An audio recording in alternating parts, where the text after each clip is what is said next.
So, what basically happens to us spiritually when the Kundalini awakening happens? Let's say whole life is Kundalini.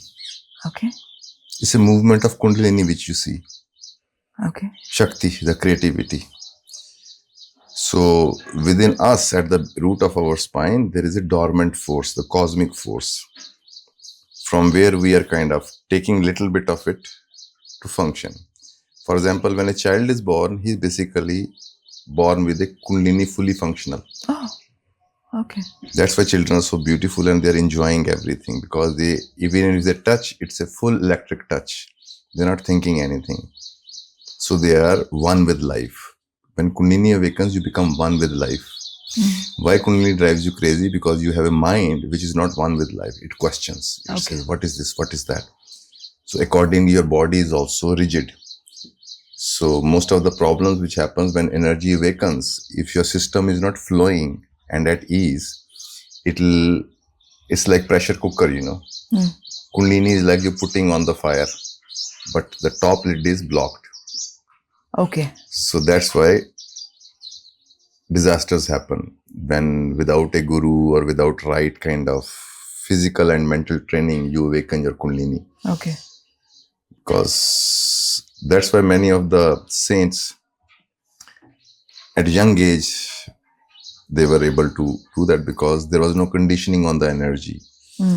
So when your energy becomes unconditioned, mind becomes unconditioned, then your Shakti starts to expand and move.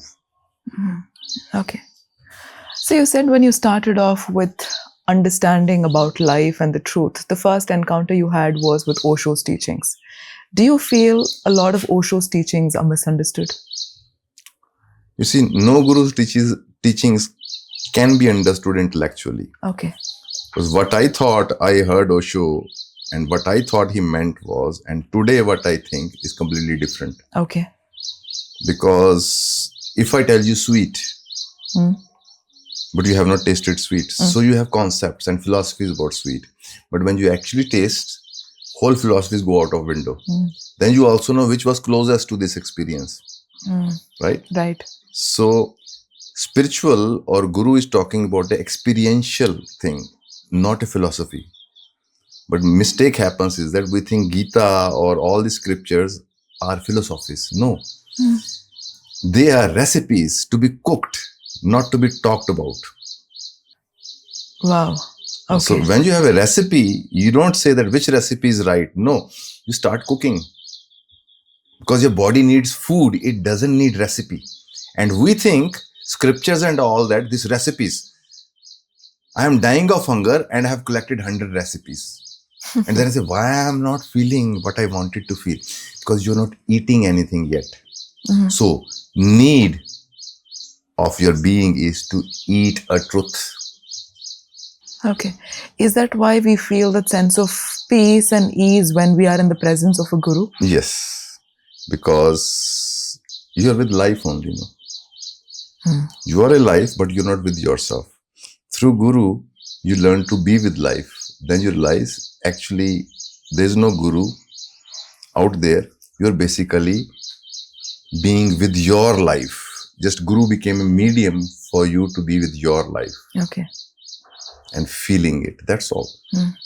Then life decides. Okay. People think now you become enlightened, now you should open an ashram.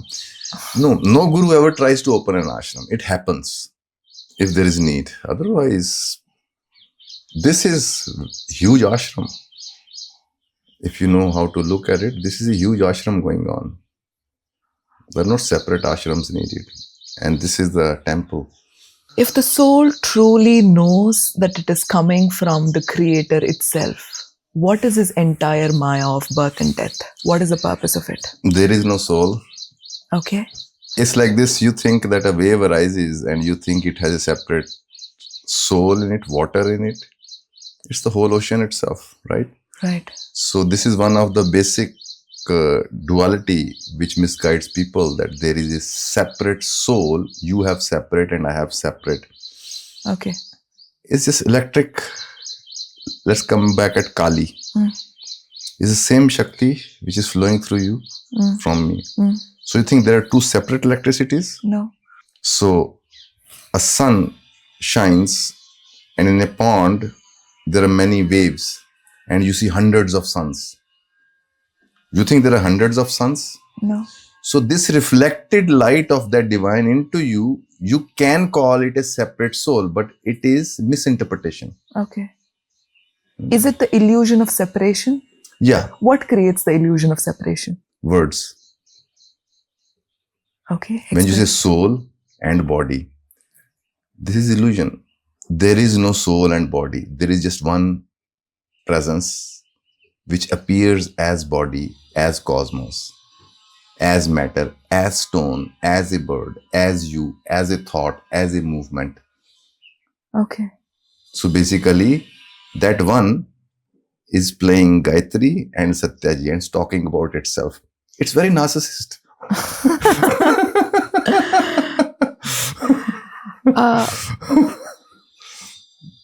Ocean is telling the waves to talk about me, please.